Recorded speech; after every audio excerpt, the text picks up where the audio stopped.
Hardings. We are counting down the weeks until state champions are crowned. It's the third round of the Friday Night Football postseason. Teams can almost taste the trophy, but they need to survive tonight if they want to advance to Black Friday. Let's get right into our action. We're going to start off with our game of the week. Hoggard Vikings haven't lost a game so far this season. A win against Rolesville tonight, and the 8A Regional Championship game is in Wilmington next Friday. Let's get you out to Braswell Stadium. It was buzzing tonight. Vikings coming off a drubbing against Willow Spring last week. Picking up right where they left off, Matthew Boring on the play action hits Weston Chalk. He chalks 6 points up on the scoreboard. Hoggard's up 7-zip. Later in the first half now, Boring under center this time, rolling out to his right and rolling all the way across the goal line. Vikings starting to pull away in this one. Rolesville just couldn't take care of the ball tonight. Here's turnover number 2 of the first half. Vikes tip the ball twice. Rashawn Williams ends up with the interception. Sideline pumped up. How about the defense making another big play? Turnover number 3. Graham McNeely knocks the ball out of Caleb Williams' hands. Jaquay Locke strolls in for another score. Vikings D just locked down tonight. And this time it's Boring, handing it off to David Hunter in for another 6. Hoggard in cruise control heading into halftime.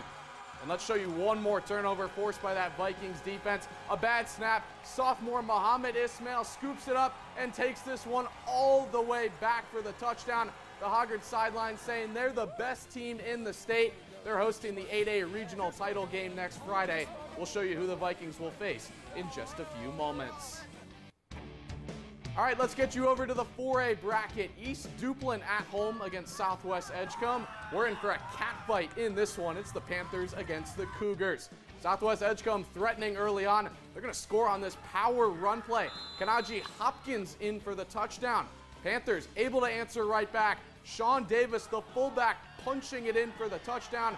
We're all evened up. Cougars got the ball now. They're going to go to the air this time. Quarterback on the play action, rolling out and launches a rainbow. Justin Bridges on the other end of it, bobbles it, but maintains the grab for the score. So East Duplin looking for the response. They're going to find it. The ensuing kickoff, they take the squib kick. Aaron Hall scoops it up, and he knows exactly what to do with it. Defenders trying to pin him up against the sideline. He beats them twice with the twitch move, making it look easy. A huge special team score for the Panthers. Cougars got the ball back now, threatening again on third down. How about the Panthers D coming up clutch with the gang tackle?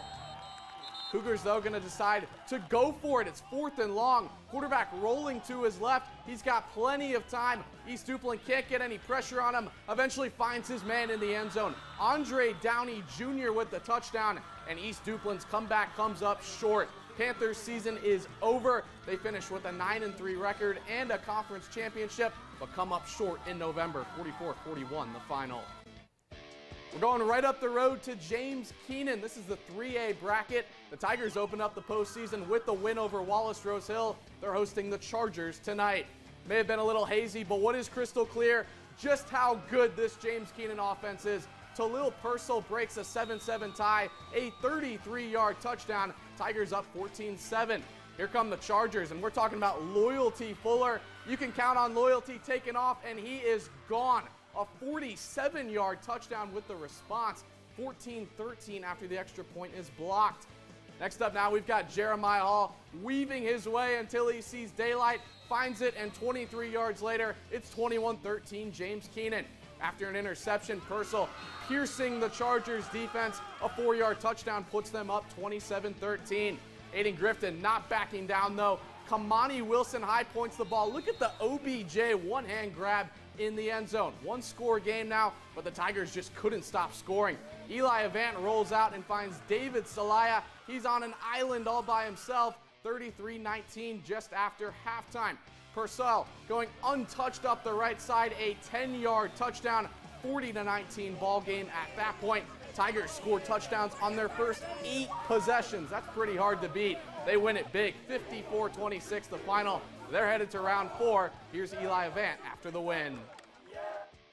We knew it might be a shootout, so I said we got to score every time we get the ball, and we luckily did. And in defense, they ended up settling in, got a bunch of stops, so it ended up working out good.